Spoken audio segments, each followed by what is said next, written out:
Ele completa 80 anos e diz estar festejando a sobrevivência. No centro do Roda Viva está o economista e deputado federal Roberto Campos. Roberto de Oliveira Campos, mato-grossense, 80 anos. Por sua conhecida afinidade com ideias americanas, recebeu dos adversários o apelido de Bob Fields.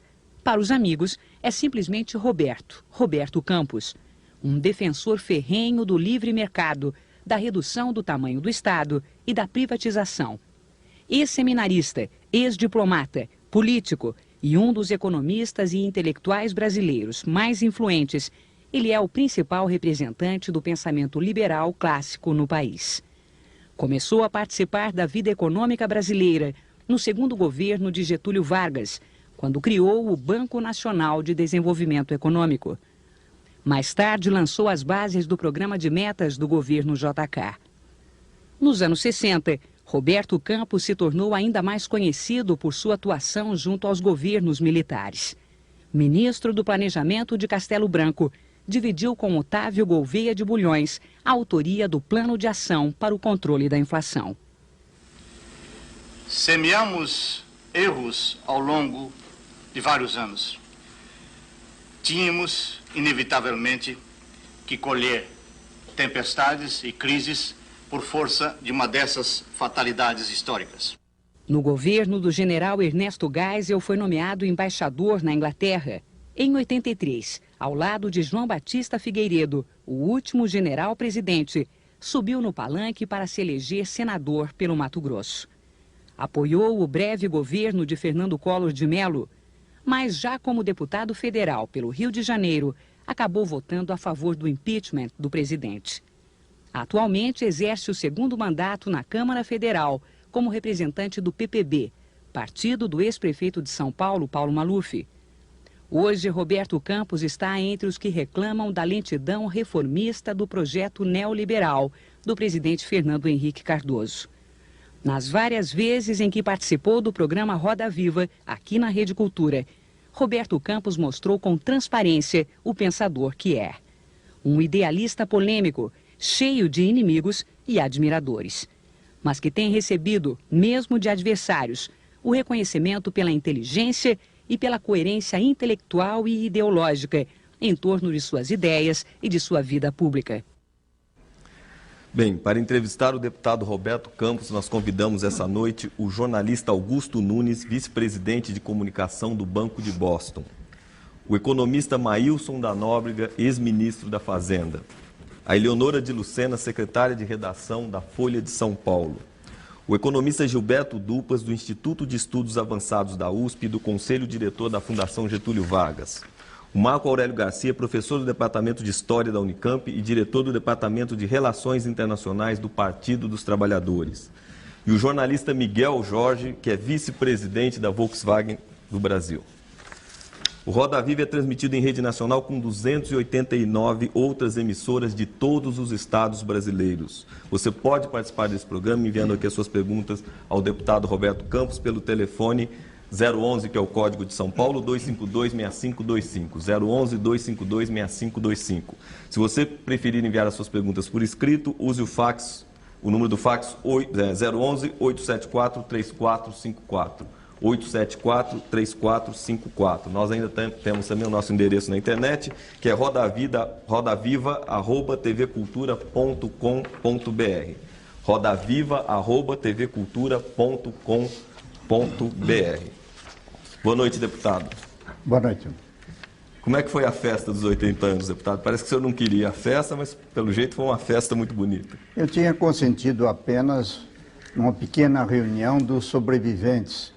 Gente com mais de 70 anos tivesse trabalhado comigo desde os anos 50. Festejaríamos não o aniversário, que é uma fatalidade biológica horrível que acontece à revelia, e sim o fato de termos sobrevivido, quando a expectativa média do brasileiro de vida é 66 anos. Estamos, portanto, gozando um saldo. E quando o senhor completou 50 anos, em 1967, o senhor citou uma frase do Malraux que diria o seguinte: o mundo começou um dia a ficar parecido com meus livros. Aos 80 anos, o senhor pode dizer que o Brasil começou a ficar parecido com as suas ideias, pelo menos, deputado? Eu acredito que sim. Eu, afinal de contas, venho defendendo há muitos anos ideias liberais, abertura econômica, internacionalização da economia, e o Brasil está marchando nesse sentido.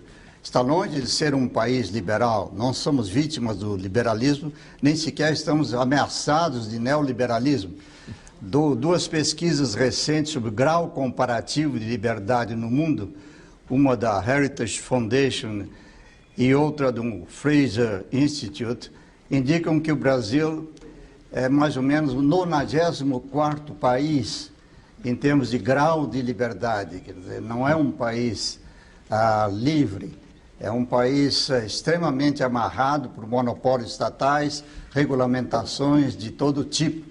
Só aqui no Brasil que se tem essa impressão que o Brasil é um país seriamente ameaçado pelo liberalismo. Quiçá fosse. Não é esse o caso.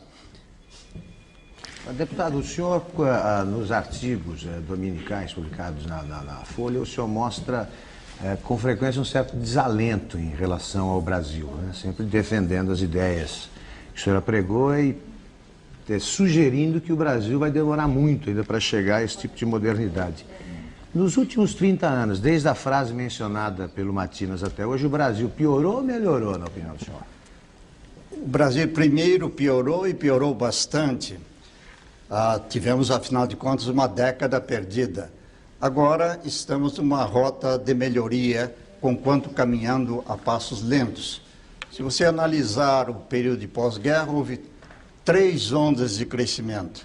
A primeira onda, quando se criou o mercado comum europeu, depois houve o plano Ikeda no Japão. O Brasil participou dessa onda e eu fui um dos comparsas no tempo Juscelino com o plano de metas. Houve uma segunda onda de crescimento no fim da década dos 60.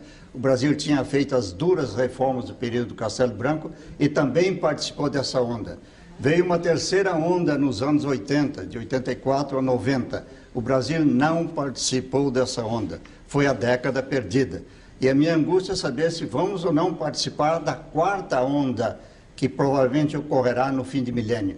Já começa a se desenhar, porque esse ano, pela primeira vez, todos os países da OCDE, sem exceção, terão um crescimento positivo acima de 2,5%, o que indica que há uma terceira onda em gestação.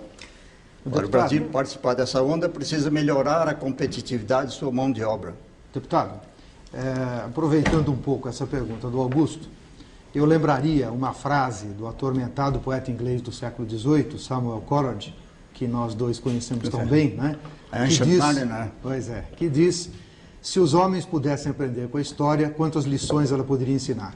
Infelizmente, a paixão cega os olhos e a luz da experiência é apenas uma lanterna de popa que ilumina apenas as ondas que deixamos para trás. Por coincidência, eu escolhi essa frase para a abertura do meu primeiro livro, há 10 anos atrás, Crise Econômica e Transição Democrática, e o deputado escolheu para o seu último livro, tão prestigiado, Lanterna de Popa. Ambos, também por coincidência, terminamos nossos livros lembrando a mesma frase do Coleridge. Só que eu, num acesso de otimismo, propunha: vamos olhar para trás, reviver nossa memória com as angústias do passado e tentar aprender com a história.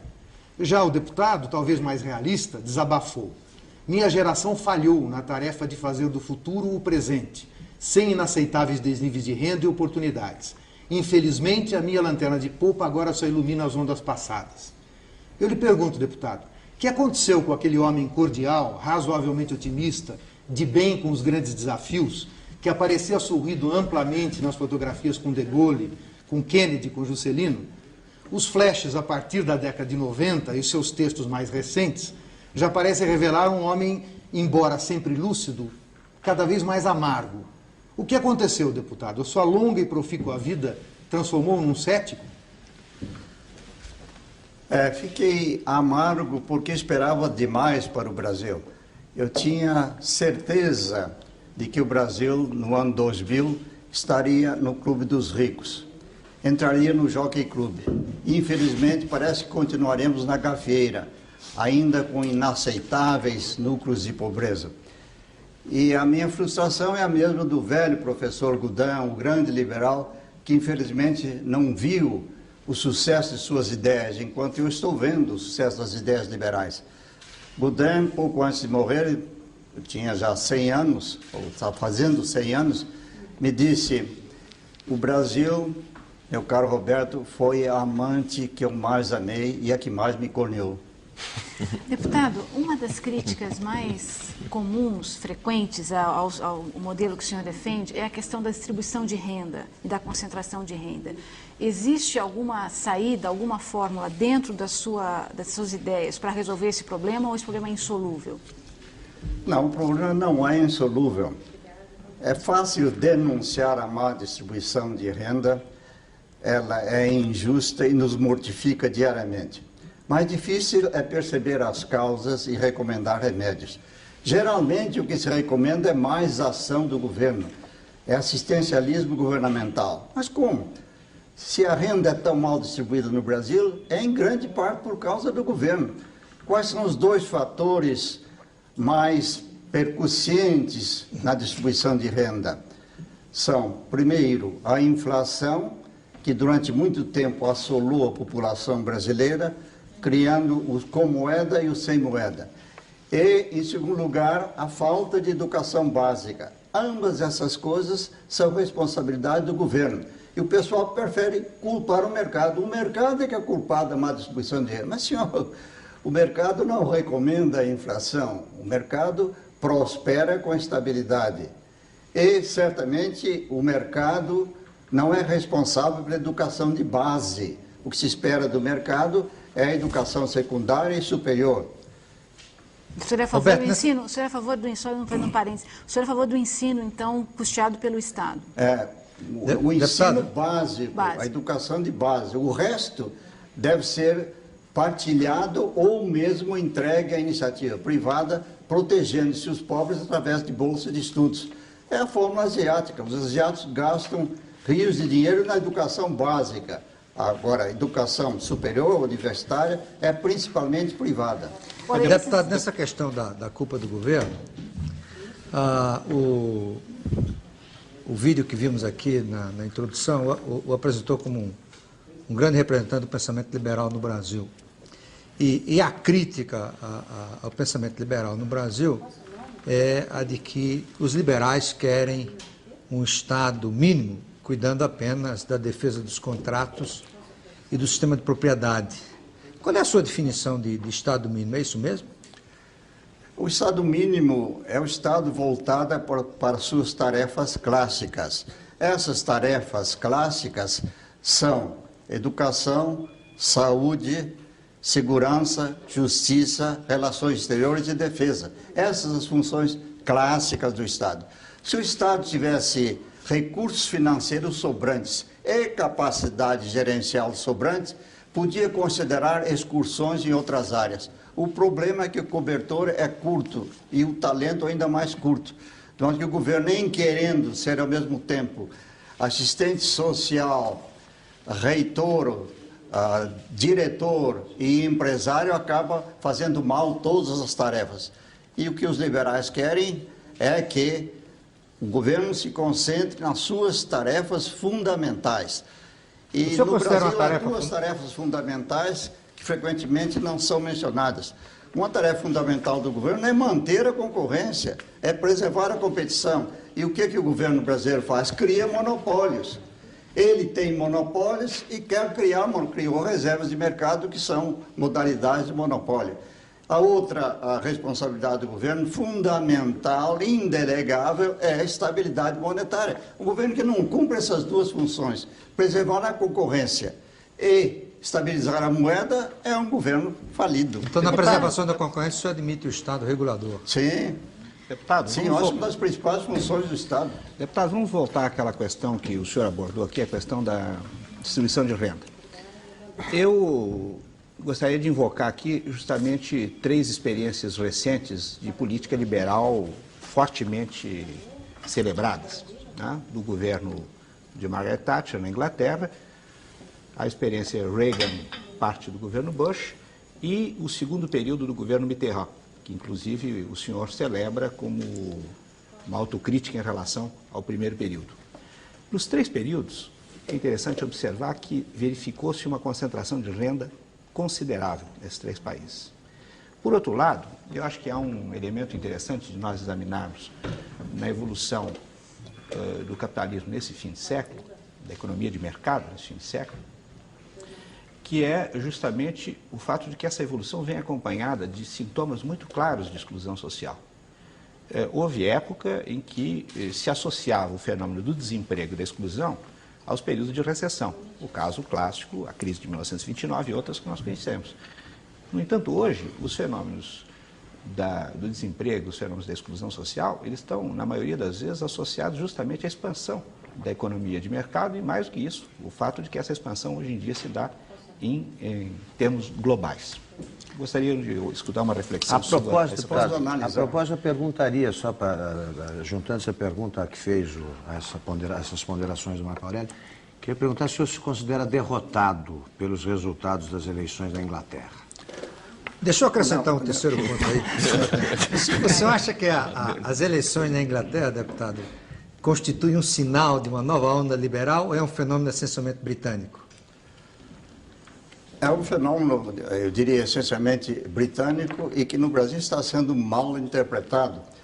Quem foi derrotado na Inglaterra não foi a política liberal de Madame Thatcher, pois o senhor Tony Blair proclamou que aceitava os fundamentos da doutrina Thatcher, não pretendia alterá-los. Foi derrotado o Partido Conservador, que envelheceu no poder, se corrompeu no poder e ultimamente vivia dilacerado por brigas internas, sem saber se aderia ou não à moeda única europeia. Havia uma fadiga sistêmica, mas o ideário liberal é reconhecido pelos trabalhistas como válido, porque os trabalhistas assumem o poder hoje com um novo trabalhismo. Eles não mencionam o trabalhismo, tem um novo trabalhismo. Nesse novo trabalhismo, eles não pensam mais em aumentar impostos. Acham que essa velha teoria trabalhista de que se pode enriquecer os pobres empobrecendo os ricos, não mais funciona. Eles não pretendem restaurar os privilégios abusivos dos sindicatos. Eles não pretendem desfazer as privatizações. Eles adotam em relação à Europa uma atitude mais compreensiva. Duas únicas inovações Tony Blair formulou e deve-se tirar o chapéu. Foi um diplomata que conseguiu fazer uma brilhante campanha sem dizer nada, e particularmente louco, um revelador. O diplomata é o sujeito que é pago para usar as palavras para esconder o pensamento. E foi o que o Tony Blair fez. Mas ele deixou entrever apenas duas mudanças. Uma é a proclamação do salário mínimo. A Inglaterra não tem um salário mínimo legal. O salário mínimo é formado no mercado. Mas não sei se ele vai conseguir implantar isso, porque há o exemplo francês. Os franceses têm um generosíssimo salário mínimo e um bruto do desemprego. Hong Kong não tem desemprego, não tem salário mínimo. Os Estados Unidos têm um salário mínimo simbólico, que durante todo o período Reagan não foi reajustado e tem pouco desemprego. Mas tem um trabalho muito precarizado. Caso, ele aventa como uma hipótese para dar algum colorido ao novo trabalhismo, implantar o salário mínimo legal. A segunda modificação que ele propõe é extrair um pouco mais de impostos das empresas privatizadas. Aí ele está dando uma barretada aos conservadores. Os conservadores não sabiam que as estatais inglesas eram tão ineficientes. Privatizaram a eletricidade, fixaram um nível de tarifas, um desconto sobre o custo de vida, mas o aumento de produtividade foi tal que as empresas privadas tiveram um grande lucro. Então ele quer aí tirar uma fatiazinha desse lucro derivado da eficiência criada pela privatização implantada pelos conservadores. Eu acho que você levantou aí três pontos interessantes. Tomemos o caso americano, a política de Reagan. Acusa-se a política de Reagan de ter alargado as disparidades de renda, sobretudo disparidades entre faixas salariais. Isso é verdade, porque com a tecnificação da economia, todos aqueles que se adaptaram rapidamente às novas tecnologias passaram a ter um prêmio. Então, aumentou-se a decalagem de renda entre determinados segmentos da força de trabalho e outros. Mas Você não pode falar em exclusão, esse termo que você usou é injusto. A política de renda é uma política includente. Por quê? Porque redundou num desemprego bem mais baixo que na Europa. E hoje o desemprego americano é 5,4%, o desemprego mais baixo da história. Deputado, isso é inclusão, meu senhor. Deputado, não é exclusão. Deputado, inclusão. Todas as pessoas que conhecem o mercado de trabalho norte-americano sabem que o trabalho mais precarizado que existe. Ele oculta. Esse trabalho precarizado é uma das formas de ocultar o desemprego. Não há exclusão mais séria do que o desemprego. E os países bonzinhos, intervencionistas, assistencialistas e tal, como França, como a própria Alemanha, a França está com 13% de desempregados e a Alemanha com 11,8%, já chegou a 12% de desempregados. Eles têm exclusão. E na União Soviética, nem preciso falar, aí você tem a exclusão mais completa possível. Eu acho gozado a esquerda brasileira falar que o liberalismo é excludente. Ora bolas, a grande exclusão que chegou até a afugentar o pessoal em massa para o Ocidente é a exclusão do regime socialista intervencionista. Deputado, não me ponha como defensor do socialismo.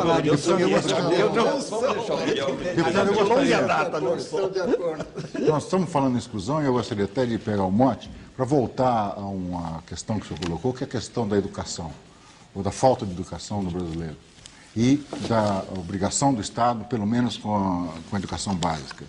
Nós, por exemplo, na nossa empresa, temos hoje 1.500 trabalhadores fazendo curso primário, pagos pela empresa, curso primário. E temos, em 5 anos, ter mais ou menos 8.000 com o curso, com o segundo grau completo.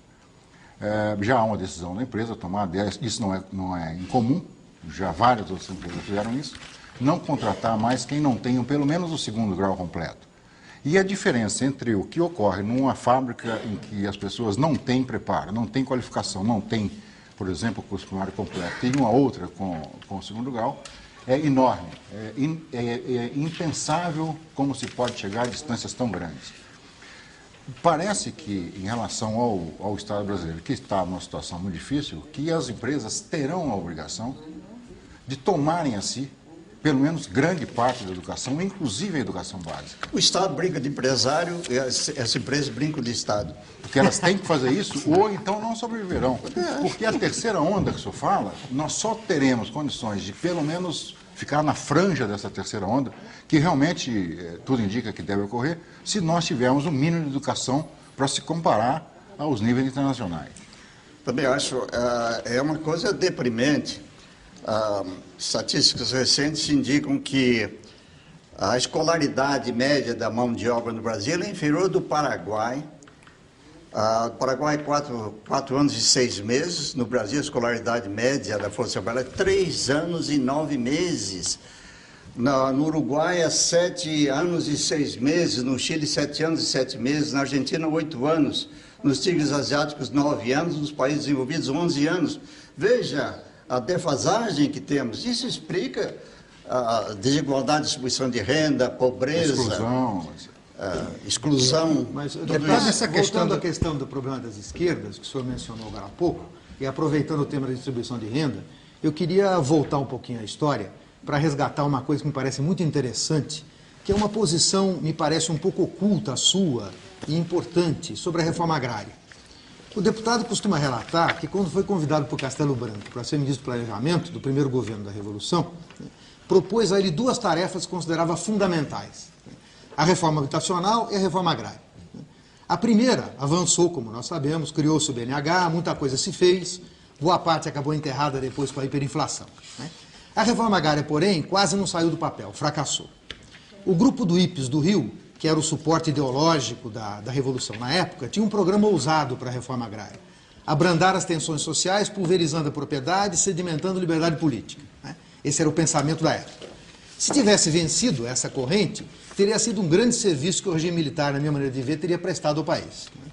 O grupo do IPES de São Paulo, porém, chefiado pelos ruralistas, entre eles Herbert Levy, como o senhor bem lembra, brigou e venceu. O então ministro Campos tentou resistir e, num gesto ousado, para o espanto de muitos, propôs Dom Helder Câmara para presidente do IBRA, do Instituto Brasileiro de Reforma Agrária, ao Castelo Branco. acreditava, e estava certo, visto por ponto de vista de hoje, que a reforma agrária seria a única forma de minorar as consequências da tecnologia no campo, evitar a criação da miséria urbana e melhorar a distribuição de renda. Eu, que na época, estudante universitário, também o chamava de Bob Fields, né, tenho que fazer essa justiça ao deputado. E aproveito para lhe perguntar, na sua opinião, ainda é tempo? A energia do movimento do Sem Terra, que diz pleitear uma reforma agrária capitalista, pode ser aproveitada para garantir que os 23% da população que ainda vive no campo, contra 3% nos Estados Unidos, fique por lá com o mínimo de dignidade e não continue a abarrotar as cidades de miséria? O senhor acredita que a reforma agrária ainda é viável no Brasil, nessa conjuntura de globalização? Deputado, se o senhor me permitir, nós temos, a respeito do movimento Sem Terras, eu vou pegar uma carona aqui, nós temos duas perguntas, do Olavo Pereira de Marília, que é engenheiro agrônomo, e do Marcos Pisa, que é de Aparecida, que é comerciante. Na verdade, os dois pedem considerações do senhor sobre o movimento Sem Terra. Foi bom você ter lembrado isso. Realmente, eu me empenhei muito, com grande desgaste político, em fazer votar o Estatuto da Terra, que sofria enorme oposição, inclusive nos círculos governamentais. E o esquema era, a meu ver, bem arquitetado. Nós tínhamos 3 instrumentos de reforma agrária. O principal não era a desapropriação. A desapropriação sempre foi considerado um elemento extremamente conflitivo e, às vezes, contraproducente, porque desanima, pune o produtor ineficiente, mas desanima também o eficiente. O principal instrumento seria a tributação progressiva sobre a terra improdutiva. Com os recursos daí advindos, faziam operações de colonização, abertura de novas áreas, evitando, tanto quanto possível, o conflito da desapropriação. A desapropriação existiria como um terceiro instrumento só para casos absolutamente críticos. Infelizmente, a montagem do sistema foi lenta. Isso era antes da idade do computador. O Brasil tinha apenas computadores rudimentares e tinha que fazer o cadastro rural à mão. Isso levou quase 3 anos. E veio um novo governo, Costa Silva, que não tinha a mesma mentalidade do Castelo Branco, que, como cearense sofrido, sabia e sentia a briga da terra, a briga do caboclo pela terra próxima do açude. Era um componente psicológico forte nele. Já Costa Silva vinha do Rio Grande do Sul, onde o problema não era tão agudo. Geisel era essencialmente uma mentalidade industrial.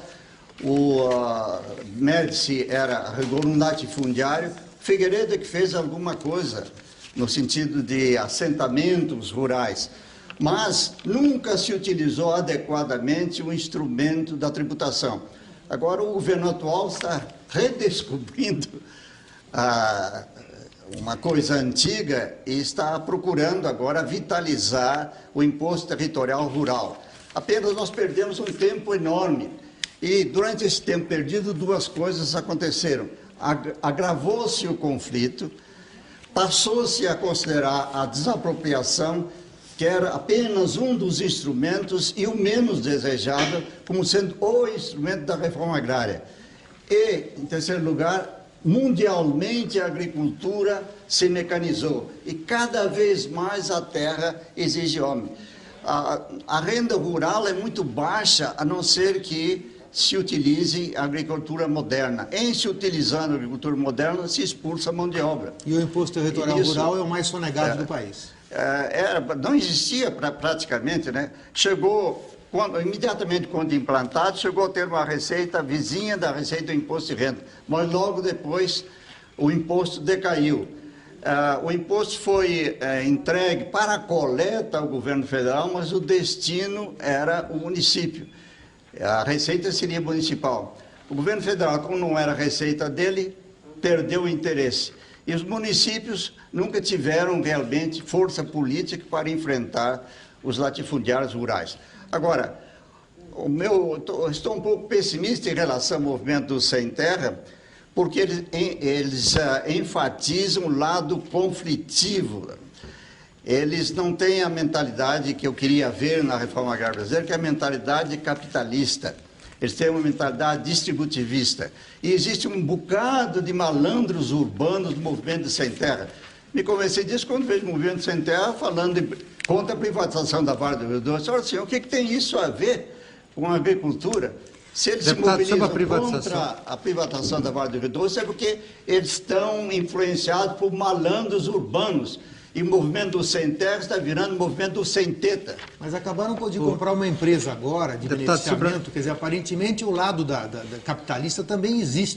Mas deixa eu voltar aqui a questão da Vale. Eles querem comprar o que é uma atitude capitalista, querem comprar uma usina de processamento, não sei se de mandioca, ou seja, o que é um gesto capitalista. Mas querem o quê? Querem um donativo do governo. Mas ou digamos que o governo financiamento dá a muito fundo donativo, perdido. não, Deputado, deixa eu aqui para a questão da O governo Vale. tem dado muitos donativos, né? Aproveitar a questão aproveitar a questão da Vale do Rio Doce. Dá preços aí. No seu artigo de ontem, Seria bom. o senhor disse que essa confusão de liminares estava criando um bagunçário. Provavelmente a ordem começou a imperar hoje com a decisão do juiz Demócrito de cassar as 24 liminares, embora 2 foram concedidas após a decisão dele. As chamadas liminares pipoca. Uma delas, segundo eu vi, estava vindo para cá, eu vi no rádio, uma em Santa Maria, no Rio Grande do Sul, que eu não sei muito o que tem a ver com a Vale do Rio Doce. Mas minha questão é a seguinte: eu li uma entrevista de um dos autores da ação aqui de São Paulo, e ele disse que, entre outras razões, para preservar a Vale do Rio Doce nas mãos do Estado, é que nem os generais chilenos ousaram bastante para privatizar a empresa estatal do cobre. Como é que o senhor analisa essa aparente contradição entre as políticas liberais do governo chileno e a preservação da empresa de cobre estatal? Eu conheço muitos economistas chilenos, vários deles muito bons, não conheço nenhum deles que defenda a manutenção da Codelco, eu acho, em mãos do governo. A explicação que eles dão um pouco envergonhadamente é o seguinte: nós acabamos expulsando os militares, tivemos que dar concessões a eles, inclusive o direito de nomear membros do Senado. Um dos direitos dos militares foi manter a Codelco como parte suplementar do orçamento militar. E a nossa racionalização dessa aberração é a seguinte: ou nós deixamos o cobre nas mãos dos militares, que ficam 10% dos lucros para o orçamento das Forças Armadas, ou nós tínhamos que reservar uma fatia do orçamento para eles. Então é melhor, mais fácil, deixar que eles fiquem brincando lá com o cobre. Agora, racionalmente não existe a menor razão. Infelizmente não é monopólio. A rigor, a Codelco não tem evoluído grandemente e a mineração privada de cobre tem avançado celeremente no Chile. Deputado, o senhor criou o termo, entre vários outros, dos neolíticos. Né? E os neolíticos de ontem são os mesmos neolíticos de hoje? Se são diferentes, qual é a diferença entre eles? Olha, não há muita diferença, não. Eu estava mais animado sobre o Brasil, mas esse episódio da Vale do Rio Doce me indicou que nós estamos regredindo no tempo.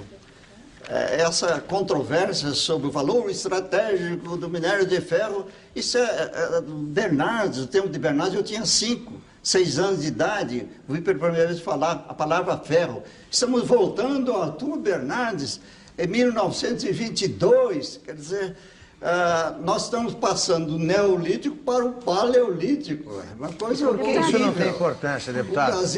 O Brasil, isso que me irrita profundamente, tem o fetiche do produto físico. É um fetichismo, coisa de umbanda, coisa assim. O fetiche dos anos 20 era minério de ferro. Bom, depois o fetiche dos anos 40 era Volta Redonda, o símbolo nacional. Hoje está privatizada, a segurança nacional não foi infirmada, ninguém mais discute a privatização de Volta Redonda, mas era o fetiche dos anos 40. Dos anos 50, houve um novo fetiche, foi o fetiche do petróleo. Esse, infelizmente, continua aí. A Petrossauro é robusta, mas é um fetiche petrolífero. Bom, nos anos 70 veio o quê? Acordo nuclear com a Alemanha. Então, a areia monazítica é nossa, o tório é nosso, e o Brasil vai ser uma potência nuclear junto com a Índia, a pobre Índia, porque tem jazidas de tório e tal. Houve uma campanha das areias monazíticas. Hoje, o que é areia monazítica? Areia monazítica é uma areia radioativa em Guarapari, a que os machos decadentes recorrem porque parece que energiza os testículos. É a única coisa que resta da areia voracítica. Nos anos 80, pensei, já estamos livres desses avatares todos. Não, surge a informática. A informática, nossa, esse era o grande mito dos anos 80. Agora, nos anos 90, eu pensei que nós estivéssemos pensando em termos de microeletrônica, telemática, biogenética. Em que estamos pensando? Minério de ferro. Dos anos 20, meu Deus do céu. Deputado, aqui que o senhor atribui... Eu queria perguntar sobre a questão do Estado mínimo, que o senhor defende com muita... De quê? O Estado mínimo, o senhor defende com muita ênfase. Eu queria saber a sua opinião sobre os gastos que o governo tem feito no programa de socorro a bancos. Já foram consumidos 20 bilhões. O senhor acha que esse gasto é bem-vindo, ele deve ser feito, ou o governo deveria deixar o mercado simplesmente atuar e os bancos quebrarem? O Estado deve intervir e deve socorrer os bancos ou não? Eu diria que, mundialmente, nenhum país ousa deixar que haja uma crise monetária, porque ela destrói todo o sistema financeiro. E os prejudicados não são apenas os bancos, não são sequer principalmente os bancos, são os depositantes. Você pode simplesmente destruir o ânimo de poupar. Por isso, em todo o mundo, Japão, a Coreia agora, Estados Unidos, Argentina, em todo o mundo, quando há uma crise bancária, o governo tem que intervir. Então, nesse mercado não tem risco. O governo está gastando dinheiro público, que podia estar sendo aplicado em educação, saúde, para salvar bancos. Não, em primeiro lugar, o dinheiro aplicado aos bancos não é para salvar os bancos. Os banqueiros ficam com os bens inalienáveis e indisponíveis. Eles são punidos, e severamente punidos. Eles passam a ser leprosos na vida empresarial. Os socorridos são os depositantes, são os milhões de depositantes. E são socorridos para que se evite um pânico. E o dinheiro não é dinheiro do governo. O dinheiro é o dinheiro dos depósitos compulsórios, que pertencem aos bancos e que foram surripiados pelo Banco Central sob pretexto de fazer política monetária. Não podendo o governo conter seus gastos, ele prefere fazer um enxugamento monetário recolhendo os depósitos dos bancos. Então, o que o governo está fazendo é devolvendo ao sistema bancário aquilo que ele dele tirou. Aliás, isso é que o Estado faz. Essa história de que o Estado é bonzinho, o Estado dá isso, o Estado dá... O Estado não dá nada ao povo que primeiro dele não tenha tirado. O governo não está dando nada aos bancos, primeiro não tirou. Mas esse mercado acaba ficando sem risco nenhum. É um mercado sem risco. Não, como o risco? Os bancos, tais como existiram, desapareceram. E os seus proprietários estão hoje proscritos na comunidade. Não têm os bens indisponíveis, foram severamente punidos. E houve um expurgo do sistema bancário. Mas os especuladores que foram para esses bancos sabidamente de risco, porque isso era um segredo de polichinelo, esses foram beneficiados. Se tivesse fixado um teto, digamos, vamos proteger os depósitos até tanto, o seu argumento teria alguma procedência. Como não foi isso, nós sabemos perfeitamente que os grandes beneficiários do PROER são os grandes especuladores que estavam investindo nesses bancos como quem investe num cassino que já se sabe que estava mais ou menos ameaçado.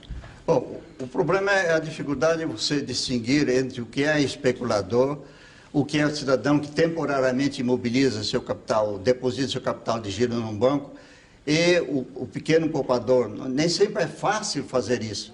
E o problema é que se você destrói a confiança no sistema, os efeitos são incalculáveis. Você pode consumir aí, como ocorreu na Venezuela, mais de 15% do PIB com uma crise bancária. Mas a Venezuela continua existindo e... Eu tenho minhas dúvidas, deputado. Ela perdeu substância, deixou de crescer, desmoralizou-se no sistema financeiro internacional por causa de uma crise bancária. Mas não imobilizou 20 bilhões nisso. Posso perguntar? Pode. Deputada, aqui o senhor atribui o fato de que boa parte do povo brasileiro ainda continua vendo algum sentido na permanência da Vale como estatal. O que falta explicar? Segundo as pesquisas, divide a população meio a meio, né? Eu acho que o governo não fez um trabalho adequado de esclarecimento. Não fez um bom marketing. Eu não me sinto à vontade para criticar, porque eu também fiz péssimo marketing enquanto estava no governo. Mas o governo não fez bom marketing. Por quê? Porque o governo devia ter dito à população o seguinte: a Vale do Rio Doce já está privatizada pelos funcionários, em benefício dos funcionários. O Tesouro Federal tem 51% de capital. Vocês imaginam, então ele vai ter 51% dos lucros. Não, senhor. Neca, neca. O Tesouro tem brutos 14% dos lucros nos últimos 5 anos. Nos últimos 5 anos. Que antes a Vale do Rio Doce quase que nem pagava dividendos. Agora está pagando 1,7% ao ano. Muito bem. O governo tem 51% do capital. Não tem 51% dos lucros? Não. Tem 7% dos lucros. Recebe bruto 14% dos lucros, mas como foi obrigado a reinvestir na Vale, na realidade a transferência líquida para o Tesouro foi 7%, tendo ele 51% do capital. Os funcionários, o que tem do capital? Nada. Quanto é que ganharam? 18%. Então, isso é empresa pública? Isso é empresa do Tesouro? Ora, bolas, caçarolas, não é nada. Isso é uma empresa que já está privatizada pelos funcionários. Então, o que o governo tem que dizer é o seguinte: ela está privatizada em favor dos funcionários e contra o Tesouro. Agora, infelizmente, os funcionários não são capitalistas, eles não podem se compromissar com um programa de expansão da empresa. Então, nós queremos agora cobrar bom dinheiro dos investidores, que vão pagar o preço justo, e se comprometer a fazer investimentos na expansão da empresa. Assim é que devia ter sido apresentado. E se fosse apresentado a você, o Nunes, você quer continuar recebendo 1,7% ao ano, você como contribuinte do Tesouro, e ao longo de 55 anos de vida da empresa, menos de 1% ao ano?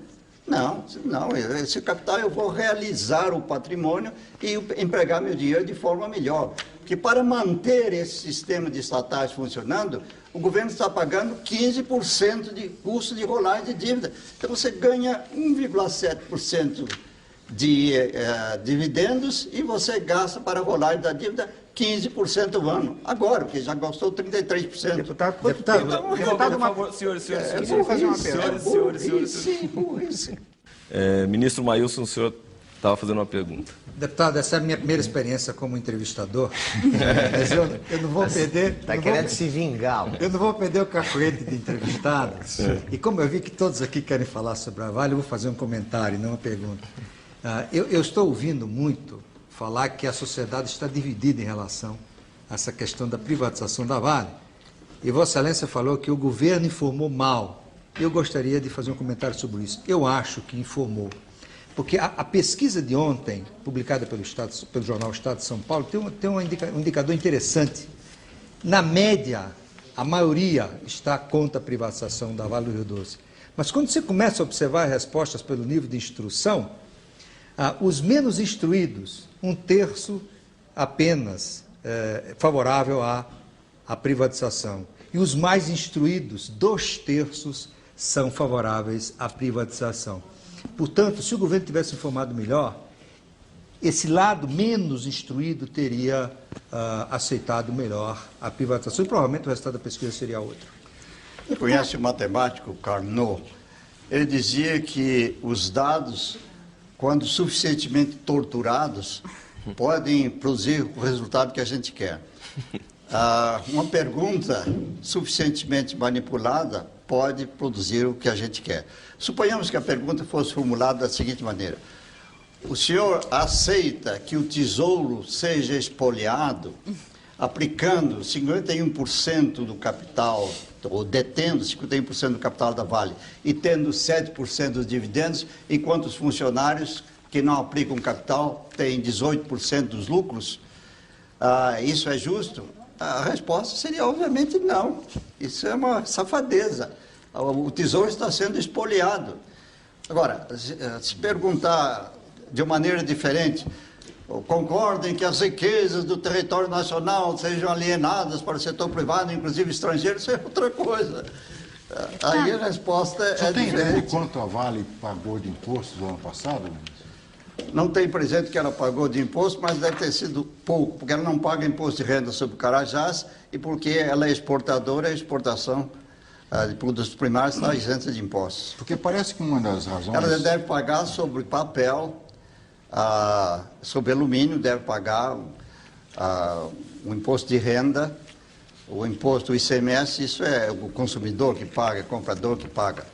Mas não é uma contribuinte feroz, num artigo fanática. seu, ela pagou apenas 113 milhões de dólares de impostos. Parece muito pouco para uma empresa desse tamanho. Aliás, parece ridículo. Tinha, por 10 anos, isenção de imposto de renda sobre Carajás, que é a principal operação e a mais rentável. E a exportação também não é sujeita a impostos. Mas essa questão de números... Essa questão de números que o deputado coloca é muito interessante, né? Porque eu vi outro dia pasmo na televisão um ilustre advogado, dos mais famosos desse país, um desses que moveu a ação, com a cara mais lavada do mundo, fazendo o seguinte raciocínio na televisão para o público, né? Esta empresa dá 650 milhões de lucro por ano, né? O Estado, evidentemente, quer vender por 3 e, portanto, vai se pagar em 5 anos. De duas, uma. Ou se corrige o lucro proporcional, ou se corrige o valor da empresa proporcional, né? Quer dizer, é uma mentira deslavada e que ele afirma com a maior clareza, né? Então, aproveitando um pouco essa discussão e retomando um pouquinho a perspectiva um pouco mais histórica, que eu acho que o deputado tem direito a ela, né? Eu lembraria o seguinte, que como criador do BNDES, né, o deputado participava, junto com Glinco de Paiva na época e Zé Luiz Bulhões Pedreira, né, do que o deputado intitulava do grupo desenvolvimentista não estatizante, né? Do outro lado estavam aquilo que o senhor chamava dos desenvolvimentistas estatizantes, né? Principalmente com Inácio Rangel e Rômulo de Almeida. Também, né? O seu grupo, deputado, de mentalidade privatista, era na época contra a ideia de monopólios estatais e queria sempre que possível entregar a infraestrutura à iniciativa privada. Vocês perderam várias batalhas, a própria Petrobras, a Eletrobras, de certa forma a própria Vale do Rio Doce, né? Dadas as circunstâncias políticas e econômicas da época, o deputado mantém o ponto de vista de que o país estaria melhor se essas empresas tivessem sido, naquela época, entregues ao setor privado? E como vê o deputado hoje a ironia de ser justamente o BNDES a ser chamado a liderar o papel de agente privatizador de vários desses sistemas? Na sua opinião, para sintetizar, o processo de privatização atual, o senhor já disse que está lento, né? Como é que o senhor apressaria? Para que serve o Banco do Brasil hoje? O Banco do Brasil tem ainda alguma função no sistema bancário brasileiro? E a Petrobras privatizada realmente livraria os 6 bilhões de dólares de petróleo que nós importamos hoje? Em suma, como é que o senhor, de um lado, o senhor imagina realmente que se fosse outro caminho nós estaríamos melhores? Era possível esse outro caminho? Como é que o senhor aceleraria a privatização hoje? Bom, eu acho que a situação brasileira teria sido muito melhor se nós não tivéssemos seguido a senda da expansão estatocrática, da expansão estatal. Um dos resultados da fúria estatizante de que se possuiu o governo Vargas, na sua parte final, foi que nós ficamos isolados da comunidade financeira internacional. A partir de 1953, aliás, a partir de 1951, quando Getúlio Vargas fez o famoso discurso 31 de dezembro, acusando as multinacionais de sangrarem o país pela remessa de lucros, a partir dessa época, nós ficamos sem financiamentos do Banco Mundial até 1964, quando era embaixador em Washington e retomei contato com o Banco Mundial. Só houve um financiamento nesse interregno, que foi Furnas. E o Banco Mundial fez questão de indicar que estava financiando o projeto, porém não endossando a política econômica brasileira, que eles achavam profundamente irracional. Um país que vivia mendigando empréstimos recusava investidores de risco. É uma coisa que não fazia sentido. Ninguém podia entender que o Brasil, não tendo petróleo, ao contrário do México, por exemplo, que tinha petróleo, ou da Venezuela, que tinha petróleo, o Brasil proclamar um monopólio sem ter petróleo significa monopolizar o risco. Essa atitude intelectualmente absurda nunca foi aceita pela comunidade financeira internacional. E o Brasil sofreu muito com isso. Foi até um milagre que o Juscelino tenha conseguido executar o seu programa com o apoio internacional. É porque ele mudou a mentalidade getulista. E os grandes projetos do governo Juscelino, plano de metas, a indústria automobilística, que você conhece muito bem, a indústria de equipamentos elétricos pesados, foram construídas com capitais privados, sobretudo europeus e japoneses, porque as avenidas da finança internacional estavam, a rigor, bloqueadas para o Brasil. Portanto, foi um enorme prejuízo isso ter ocorrido. Vejo agora com prazer que o ciclo se completa. E não só no Brasil, nos outros países latino-americanos há também uma fúria de privatizações. O Brasil está até atrasado. Há uma exceção gritante na paisagem brasileira, o próprio Fernando Henrique, e por isso ele não pode ser acusado de neoliberal, um neoliberal jamais faria isso. Ele próprio apresentou um projeto de lei vedando a privatização da Petrobras. Ele podia silenciar sobre o assunto, deixando que a evolução dos acontecimentos ditasse o melhor rumo. Afinal de contas, nós abolimos o monopólio na Constituição. Isso permitiria até a privatização da Petrobras se ele quisesse. Ele se apressou a assumir o compromisso pessoal, e que eu espero seja válido só durante o tucanato, de não privatizar a Petrosauro, Petrobras, o que seja. Isto foi, a meu ver, uma imprudência, porque o Brasil pode precisar de privatizar a Petrosauro por motivos fiscais e por motivos cambiais. Afinal de contas, hoje o petróleo continua sendo o item mais pesado na nossa pauta de importação. Nós vivemos hoje e os esforços da Petrosauro estão longe de nos assegurar a autossuficiência. Estamos correndo para ficar parados. Nós importamos no ano passado 610 mil barris, que era exatamente o que importamos quando da primeira crise de petróleo. Estamos correndo para ficar parados. O senhor vê risco de uma crise cambial hoje? Você estava falando dessa questão de importação. O governo pode levar, mantendo essa política de hoje, pode levar o país a uma crise cambial? Está errada a política? Precisaria ter algum outro tipo de medida, ou basta segurar as importações e estimular a exportação? Tem alguma coisa errada na política econômica de hoje? Bom, eu acho que certamente há ameaça de uma crise cambial.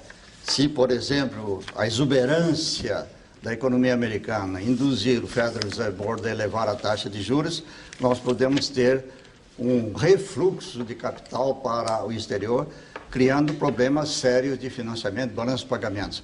Parece que isso não acontecerá e o problema é ainda administrável, mas certamente é um perigo. O que fazer? Claramente, a solução melhor não é conter importações, porque o Brasil, apesar do que se chama o deboche importador, importa 8% do PIB. Mas é isso que o governo está fazendo. Um coeficiente muito pequeno. O problema é estimular exportações. Como? Alguns advogam o remédio tradicional, desvalorizar a taxa de câmbio para aumentar a receita do exportador. Mas nós sabemos que isso é a solução frouxa, solução mole, a solução na moleza, porque isso desvia a atenção daquilo que é essencial, que são as reformas estruturais. Nós temos que fazer as reformas estruturais. Suponhamos, por exemplo, que nós enfrentemos o sindicalismo portuário, que é nojento. Isso poderia equivaler a uma desvalorização de 7%. E seria algo muito mais saudável reduzir os custos portuários. Nós podíamos acelerar a privatização da infraestrutura. Por exemplo, a aceleração das privatizações de eletricidade teriam dois efeitos. Primeiro, aumentaria a eficiência do sistema, provavelmente levaria a um barateamento de tarifas, mas, sobretudo, traria muito capital. Então, nós suplementaríamos a deficiência cambial, não provavelmente contendo importações, mas facilitando exportações por melhoria da infraestrutura e atraindo capitais para o financiamento da infraestrutura. A privatização é a chave de vários problemas brasileiros. O mal é que, nessa equação de como corrigir a crise cambial, existe uma crise cambial, em privatização, então. Fala-se em desvalorização cambial, mas desvalorização cambial é coisa que nós tentamos no passado repetidas vezes e dura muito pouco, porque habitualmente existe um repique inflacionário. É verdade, e o professor Delfim tem indicado isso, É verdade que a situação mundial mudou bastante e vários países têm conseguido desvalorizar a taxa de câmbio sem repique inflacionário. Isso sucedeu nos Estados Unidos, sucedeu na Inglaterra, sucedeu na Itália. Mas, dada a tradição inflacionária brasileira, é algo arriscado no Brasil. Realmente não existe mais essa conexão quase inevitável entre desvalorização cambial e inflação que eu aprendi nos livros escolares. Por quê? Porque hoje a economia está globalizada, é severa a competição e há muito maior moderação trabalhista, nas relações trabalhistas. Não existe aquela exacerbação salarial no mundo que existia antes. Mas no caso brasileiro, a desvalorização é algo perigoso, porque nós temos uma tradição negativa, carregamos uma tara do passado. Deputado, talvez por isso, talvez por isso, normalmente os empresários brasileiros, nos últimos anos pelo menos, sempre quando havia um problema desse tipo, pediam a desvalorização. A média, aliás, até se brinca que sempre na Fiesp era 30% a diferença do câmbio. Nos últimos meses, pelo menos no último ano, quando começou a se falar na eventual necessidade de desvalorização, não se vê empresários ou grandes empresas pedindo uma desvalorização, por exemplo, para aumentar a exportação.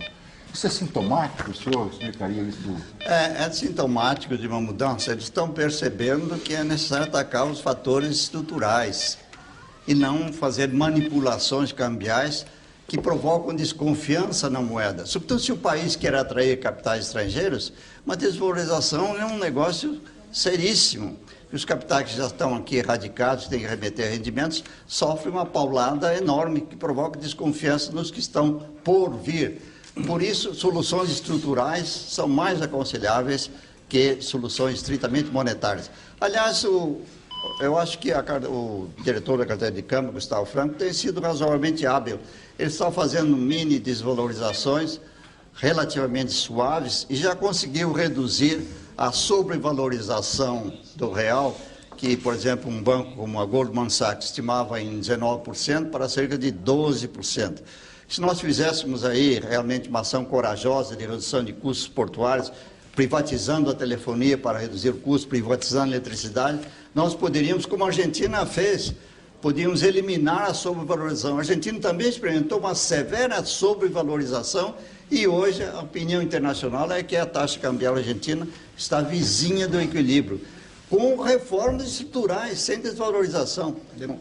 Deputado, eu gostaria de voltar à questão estatal. Evidentemente, eu não tenho nenhum ânimo em convencê-lo e acho que o senhor não terá nenhum ânimo de convencer-me. Né? Nós somos dois jurássicos em parques distintos. Eu queria só constatar algumas coisas que me chamam muito a atenção. Quando nós falamos, eu estaria de acordo, em tese, com a ideia de que as empresas estatais brasileiras estão privatizadas. E eu acho que estão privatizadas desde sempre. E elas estão privatizadas desde sempre, a meu juízo, não só, e nem tanto, e nem principalmente pelos seus funcionários, mas elas estão privatizadas pelas vastas corporações empresariais que mamaram no preço do aço, das tarifas elétricas, telefônicas, nafta, dos créditos do Banco do Brasil e dos bancos estatais, e que levaram esses bancos à quebra. Uma vez que você concedeu o meu ponto, que elas já estão privatizadas, eu concedo o seu ponto. Parte dessa privatização foi em benefício de grupos empresariais cúpidos. Parte importantíssima, eu diria parte importantíssima. Por isso que ao invés de optar pela sua solução, que é de privatizar, eu opto por uma outra, que é justamente desprivatizá-las. E vou lhe dizer mais. Eu acho que esse processo de privatização se deu não só por uma cupidez empresarial, mas ela se deu, sobretudo, porque nós tivemos um sistema político que favoreceu... É através de uma tradição patrimonialista. Quem utilizou a expressão foi o senhor, assim que eu não vou me liberar dela. Não, o senhor se acerte. Mercantilismo patrimonialista. Pois bem. O Brasil nunca foi capitalista. O Brasil é um país que pratica ferozmente o mercantilismo. Ainda que muitas vezes, lendo seus artigos, eu tenho a impressão que a esquerda governou o Brasil sempre, quando ela não esteve um dia no poder. Mas, enfim, ela isso são outros... o possível para atrapalhar. Isso são outros... Oxalá nós tivéssemos força para atrapalhar. Mas eu gostaria, deputado, eu gostaria de ter uma reflexão sua sobre isso. Quer dizer, o fato, não haverá nada que nos explique, não haverá nenhuma relação entre o fato de nós termos vivido essa grande aventura desenvolvimentista, porque foi uma aventura desenvolvimentista, a maior parte do tempo sobre o regime autoritário. A maior parte do tempo sobre o regime autoritário. Faça as contas e veremos isso. Em segundo lugar, o que eu fico muito preocupado é que hoje, quando se assiste os programas de privatização em curso, nós vimos que é uma privatização que se faz muitas vezes com boa parte do dinheiro do Estado. A Light, o episódio da privatização da Light do Rio de Janeiro é cômico, se não fosse trágico. O episódio da privatização da Dutra é cômico, se não fosse trágico, porque a Dutra vai funcionar graças a um generoso crédito que o BNDES deu ao consórcio que privatizou, e a Dutra e a Light no Rio de Janeiro foi privatizada. Mas de onde vem os recursos do BNDES? Você acha que o BNDES gera recursos, o governo gera recursos? Não, o BNDES é financiado por impostos. Mas de onde vêm os impostos dos contribuintes? Quais são os contribuintes? São as empresas. Quem decide o critério? Essa ideia de que quem decide o critério que vai para a Dutra e não vai para outros setores? Ele usa recursos do BNDES para auxiliar a empresa privada. Mas de onde veio o BNDES? Eu fui o criador do BNDES, escrevi boa parte da lei, fui o primeiro diretor. O BNDES é um instrumento de extração de impostos para o governo. Se o governo nos devolve a comunidade, está fazendo o seu dever. Política industrial, o senhor é a favor para um certo sentido, para outro não. Eu queria fazer uma política industrial é para beneficiar os programas de privatização. Não quero política industrial nenhuma. Mas isso é política industrial. Política industrial no Brasil, para mim, é informática, essa maluquice. Política industrial no Brasil é programa nuclear. Você está contra. Aliás, o programa nuclear foi do governo do qual... O programa nuclear foi feito por um governo ao qual o senhor serviu. Ao qual o senhor serviu. Nesse período, eu estava no exílio, deputado. E alguns amigos meus foram mortos nesse período, no qual o senhor era funcionário do governo. Então não me largue o programa nuclear, não me venha com o programa nuclear. Em que fase do governo eu estive? Você foi exilado para o Castelo Branco? Eu estive também exilado no governo Castelo Branco. Também exilado no Castelo Branco. Você foi expulso ou se autoexilou? Eu autoexilei porque eu não quis. Você tinha dissidências ideológicas sérias. Exatamente. E eu vi como é que foram tratadas. E se autoexilou, porque ao que eu saiba, Castelo Branco não era um homem de mandar para o exílio. E eu servi com o governo Castelo Branco. Ele queria, aliás, que os militares ficassem 3 anos no poder com a função de missionários e não queria que fossem funcionários do poder. O que veio depois não tem nada a ver. O senhor foi embaixador de que governo, doutor Roberto? Agora, deputado, como é que um liberal, como o senhor é, enfim, firme liberal, pode conciliar a questão da abertura, da necessidade de Estado mínimo, com um Estado máximo, como foi esse Estado que a gente viveu, um Estado autoritário, uma ditadura militar? Como é que se coaduna esse liberalismo econômico com a questão política? Pergunto se o senhor acha que é possível, nos países pobres, haver desenvolvimento com democracia. O regime militar foi um mal necessário? O visto de hoje, o senhor acha que foi um erro naquele momento ou não? A chamada Revolução de 64 não foi uma revolução, foi uma contra-revolução. É uma ilusão dos nossos esquerdistas imaginar idilicamente que em 1964 havia uma opção entre uma democracia liberal e uma democracia social. Não existia, não. A opção entre 2 autoritarismos. Seria o autoritarismo da esquerda. O Prestes dizia, nós ainda não estamos no poder, mas já estamos no governo. A opção era entre um autoritarismo de esquerda, ideológico, feroz, capaz de levar pessoas ao paredão. Só o Che Guevara matou 600 pessoas em Cuba. E ele era manso perto de Fidel Castro. A opção era entre um autoritarismo feroz e ideológico que levaria anos para se autodestruir, e um autoritarismo de direita envergonhado, encabulado, que toda hora falava em democracia, que procurava pelo menos manter o ritual de eleições, que procurava manter o Congresso aberto, que não falava em ditadura do proletariado. Essa era a real opção. Eu fico indignado com a esquerda brasileira apresentar a situação de 64 como sendo uma opção entre 2 belas formas de democracia, a democracia mais liberal e a democracia social um pouco mais intervencionista. Não era isso, não. Era uma luta ideológica que ocorria no mundo todo. E a opção era entre o autoritarismo de esquerda e o autoritarismo de direita. E o autoritarismo de direita é muito mais biodegradável, dura muito menos e é menos violento do que o autoritarismo. Deixa eu fazer uma pergunta só agora. Eu queria fazer um desvio na conversa para voltar ao tema dos 80 anos que o senhor aborda aí com... Isso, tem que falar nisso. Com muita graça, apesar de tudo, porque o senhor fez uma digressão muito curiosa e divertida usando 3 iniciais em francês, MMS, no discurso da festa do seu aniversário. Eu queria que o senhor resumisse qual é essa história, qual é. Os franceses entendem de várias coisas muito bem, mas particularmente de 2 coisas, comida e sexo. Então os franceses resolveram esse problema de relacionamento de idade com o sexo. E dizem que o homem sempre tem a mesma idade, se quiser. MMS. Apenas a intensidade varia, o grau de frequência varia. Se você é bem jovem, 20 anos, a MMS significa matin, matinée, soirée. Se você chega aos 40 anos, aí já é mardi, mercredi, samedi. Quando você chega aos 60, já é mars, mai, setembro. Quando você chegar aos 80, então é meu melhor souvenir. Eu queria resgatar a questão do Roberto Campos, homem político, que eu acho que é um enfoque importante nessa fase, especialmente de um homem que teve a vivência que o deputado teve nesse país e que está com 80 anos, com essa lucidez e com essa combatividade.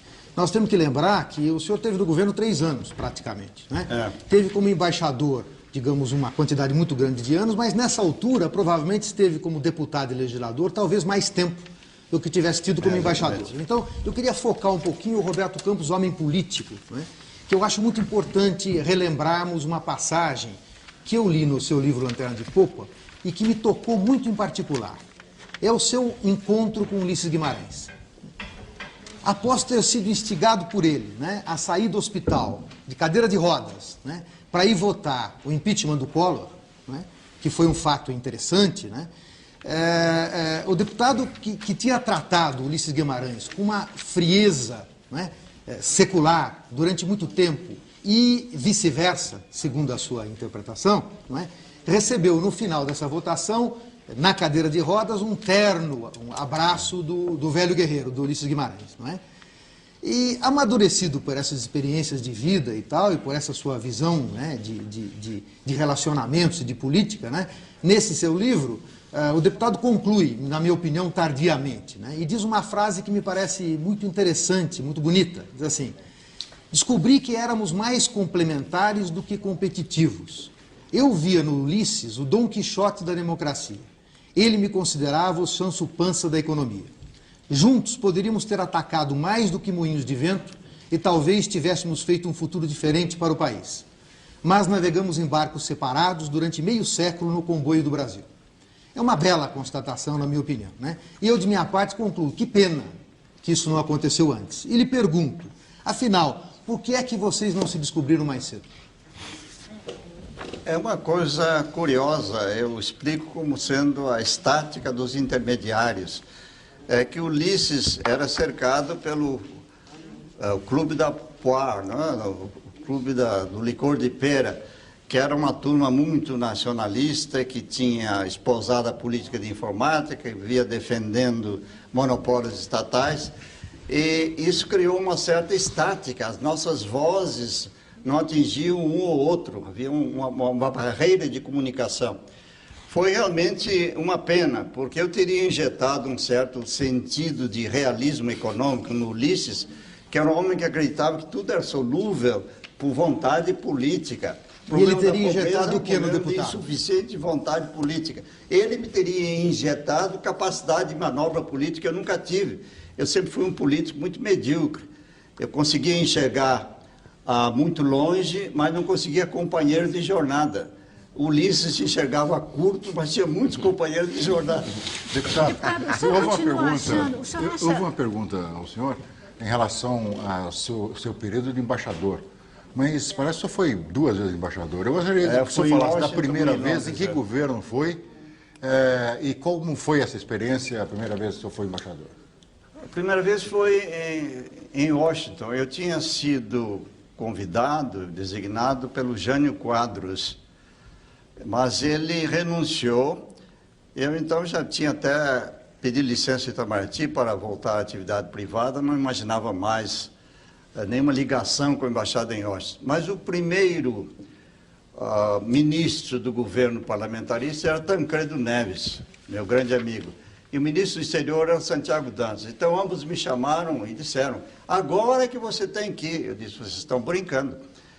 Eu não tenho nenhuma intimidade com o Jango, ele mal me conhece, não tenho nenhuma afinidade ideológica, e o embaixador em Washington deve ter a liberdade de acordar o presidente às 2h30, 3h da manhã para uma situação de crise. Eu sou contraindicado para Washington. O Tancredo, então, me disse, não, você não tem a confiança do Jango, que você mal conhece, mas tem a minha confiança, eu sou primeiro-ministro. E o Santiago Dantas, eu insisto em que você vá, porque os dois países vão marchar em rota de colisão. E é preciso alguém com conhecimento de ambos os países, com experiência econômica, para tentar minimizar o choque. Você vai lá, vai ser um algodão entre cristais. Foi assim que ele me apresentou o problema.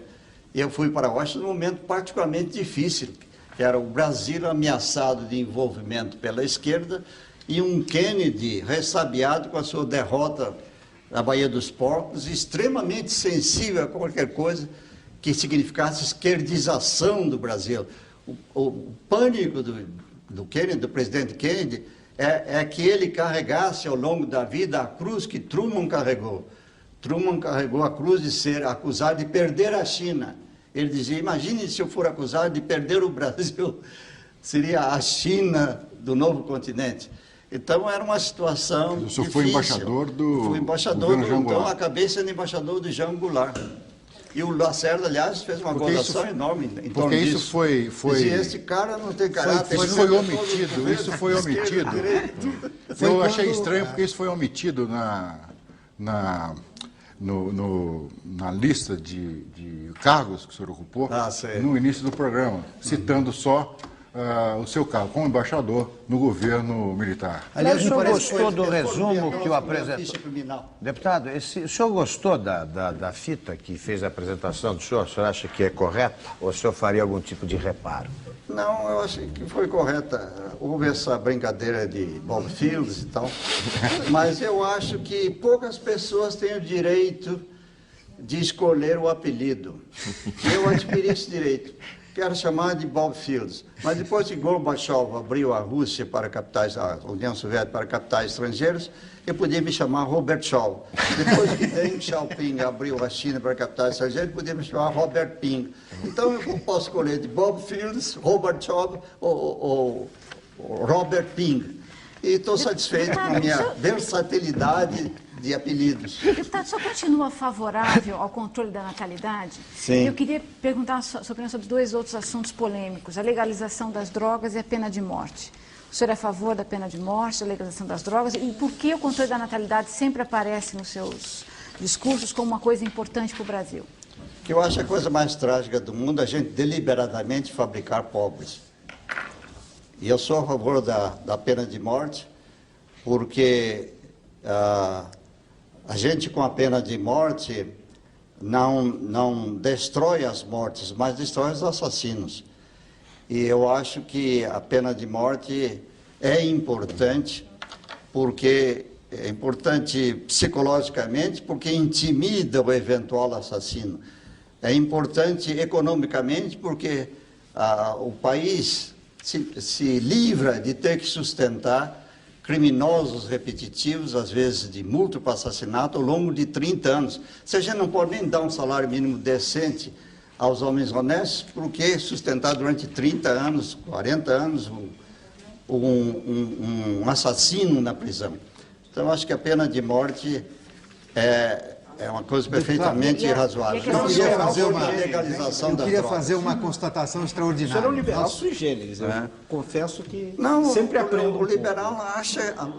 Você pensa que o liberal quer um Estado fraco? Não, o liberal, mas o liberal, uma das questões importantes do liberalismo são os direitos humanos. Forte, porém modesto. E para ser forte, precisa ser modesto. Eu queria fazer uma consideração interessante de um evento que me parece extraordinário. Nós estamos conversando com o Roberto Campos aqui há quase 2 horas. Neste momento da vida brasileira, a única palavra que nós não pronunciamos até agora foi inflação, né? Então eu queria lembrar uma coisa que me parece importante, né? Quando o deputado e Bulhões saíram do governo Castelo Branco, né, eu me lembro de ter ouvido uma referência sua de que Bulhões saiu extremamente decepcionado porque ele tinha aquela obsessão de que ele precisava transformar a inflação brasileira numa inflação europeia. E não conseguiu, né? Então, quando ele saiu, tem uma frase que foi atribuída a ele, acho que foi o deputado que disse, que é a seguinte: nunca tínhamos chegado tão perto de extirpar de uma vez a nossa cultura inflacionária, né? Quer dizer, sem dúvida, depois veio a hiperinflação, depois disso e tal, e muito bem, com o Plano Real temos hoje o que parecia impossível, né? Não falamos de inflação em 2 horas de programa, temos uma inflação quase europeia e em declínio por enquanto, né? Como é que o senador vê a atual situação da estabilidade monetária brasileira? E, principalmente, como é que o velho Bulhões, se tivesse vivo, o senhor que o conhece tão bem, imaginaria ou veria essa situação atual e o futuro da inflação brasileira? Eu acho que ele veria com enorme satisfação. Realmente, ele era fanático do controle da inflação e veria com satisfação, certamente, esse namoro com a estabilidade que o Brasil está mantendo e que nós esperamos se transforme num casamento duradouro. Quais são os riscos, deputado? Há riscos na sua maneira de ver? Há riscos, sim. Nós não resolvemos ainda o problema fiscal. E é preciso que nos convençamos, aliás, de que o problema fiscal não é solúvel por via fiscal. O problema fiscal brasileiro só é solúvel por via patrimonial. Nós temos que liquidar os mega passivos do governo, os negativos do governo, para eliminar os mega passivos do governo. A nossa situação tem esse aspecto favorável. Quando a gente pensa nos Estados Unidos, por exemplo, tem uma gigantesca dívida interna e o governo não tem nada praticamente para vender, e a compara com a situação brasileira, uma gigantesca dívida interna, mas um bocado de patrimônio a vender, há aspectos favoráveis na situação brasileira.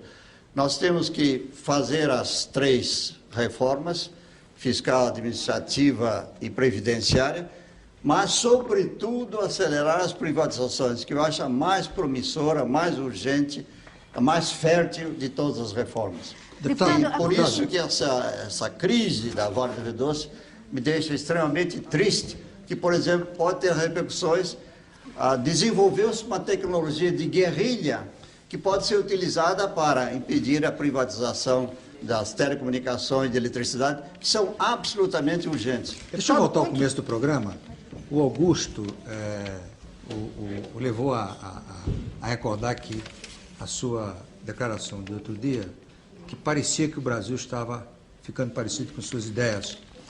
E o senhor concordou que o Brasil está num processo de mudança em direção a um menor governo, internacionalização e assim por diante. Mas, ao mesmo tempo, o senhor falou que, em seguida, que a década de 80 é uma década perdida.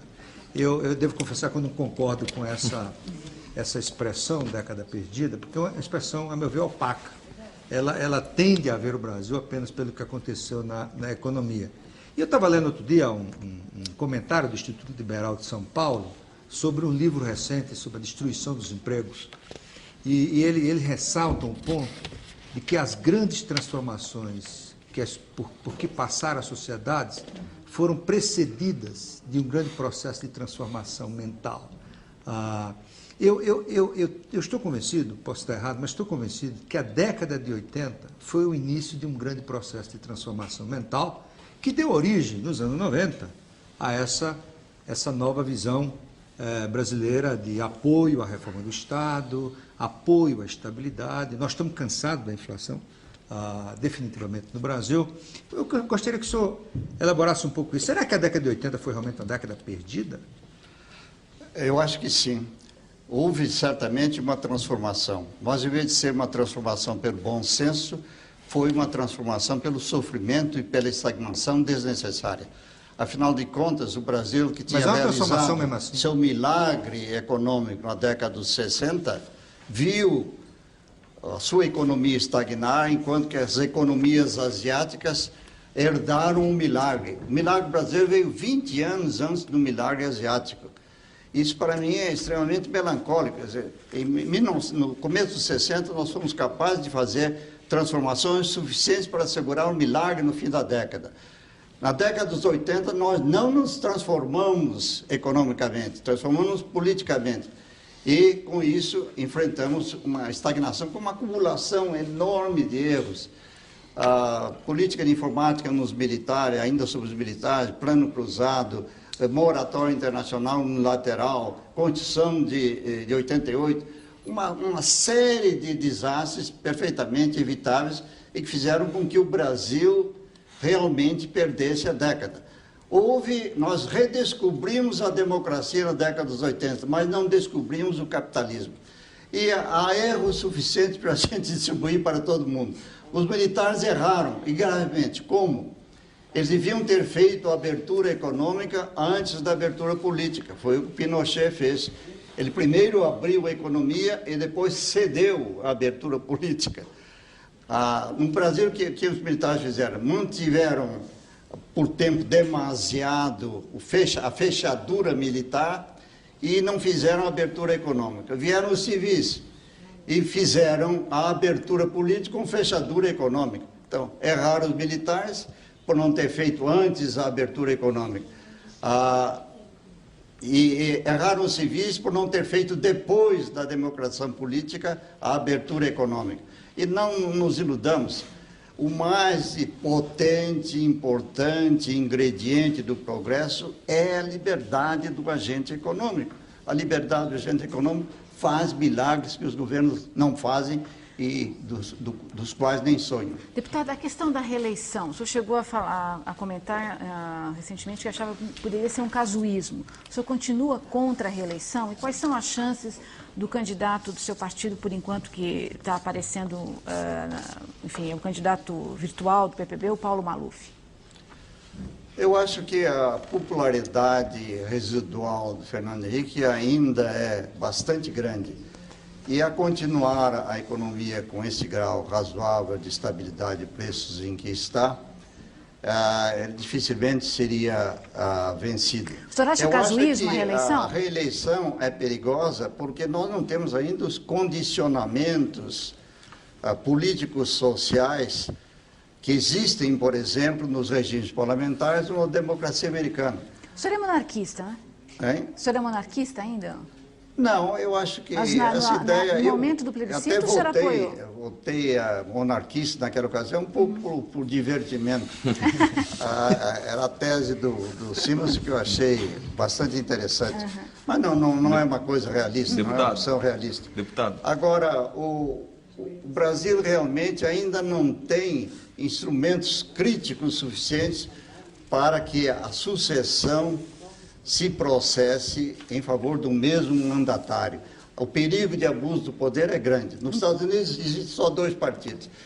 Quer dizer, os outros não têm significação. Então, a vigilância dos democratas sobre os republicanos e vice-versa é enorme. Aqui você tem uma coalizão confusa, onde que nenhum partido realmente fiscaliza o outro adequadamente. A chance do Paulo Além Maluf... disso, a crítica do Congresso e a crítica judiciária é muito menor aqui, os freios são muito menores do que na democracia americana. Por isso eu acho que a reeleição ainda é algo perigoso. As chances do ex-prefeito Paulo Maluf, em função desse problema todos os precatórios, como é que o senhor vê? O senhor acha que ele vai se candidatar? A ele é que cabe julgar. As últimas indicações são que talvez ele concorra ao governo de São Paulo. Não sei, não conversei com ele especificamente sobre o assunto. Deputado, eu fiquei aqui quietinho com as perguntas dos telespectadores, mas vou pedir para a mesa agora, nós estamos indo para o final do programa, para me dar a palavra, para eu dar a palavra para os nossos telespectadores, passar aos nossos telespectadores. O Breno Camargo, do Alto da Boa Vista, que é agropecuarista e engenheiro, pergunta qual a vantagem que o Brasil está tendo no Mercosul. Bom, há várias vantagens. O Brasil dilata o seu mercado. Uma das vantagens da integração é exatamente uma dilatação de mercado. E um desses mercados que se associaram ao Brasil é um mercado bastante rico. A Argentina tem $8.000 por habitante, que é o dobro da renda brasileira. E, em segundo lugar, o mercado comum está servindo como elemento de dissolução de velhas rivalidades e ciúmes políticos e militares, que hoje são absolutamente ridículos. Só isso é uma vantagem enorme, a integração econômica destruindo preconceitos políticos e militares de longas épocas. Em terceiro lugar, existe um aprendizado de harmonização de políticas. Acontece que os outros 3 países são mais liberais do que o Brasil. O Brasil está se contaminando do liberalismo desses países, o que eu acho extremamente útil. Mas embora o senhor tenha dito, só para comentar, embora o senhor tenha dito que parceria é coisa de homossexual, basicamente é uma parceria entre o Brasil e a Argentina, no Mercosul, né? Uruguai e Paraguai tem pouca importância econômica. Sim, basicamente, mas também na Europa parecia inicialmente isso. Era a França e a Alemanha, os outros aparentemente contavam um pouco. Mas o fato é que o mercado comum europeu acabou energizando os países pequenos. Eu me lembro de discussão com amigos economistas italianos, e isso vai ser um desastre. Todo o capital vai se concentrar ou na França ou na Alemanha, nós ficaremos sem nada. Nada disso. Capitais fluíram para a Holanda, capitais fluíram para a Itália. A Itália, na verdade, experimentou o seu milagre.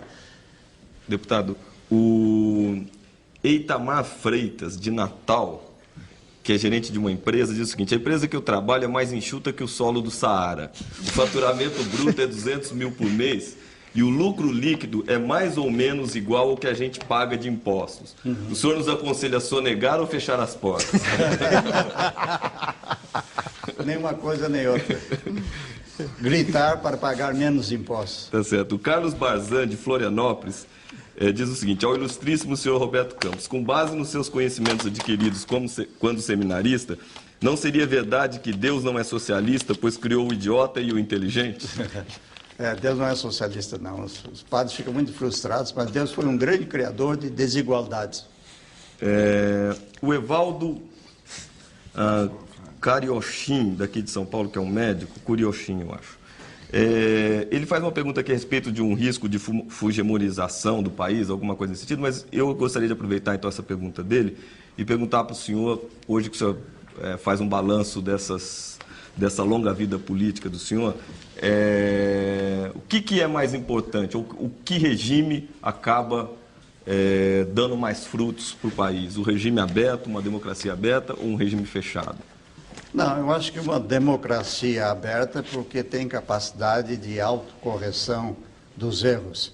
Quanto à fujimorização, há poucas perspectivas.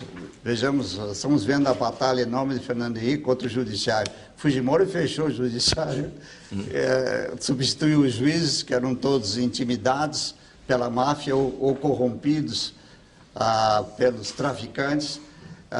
Foi uma solução radical. Não há perspectiva disso no Brasil, não acredito que seja nas intenções de Fernando Henrique.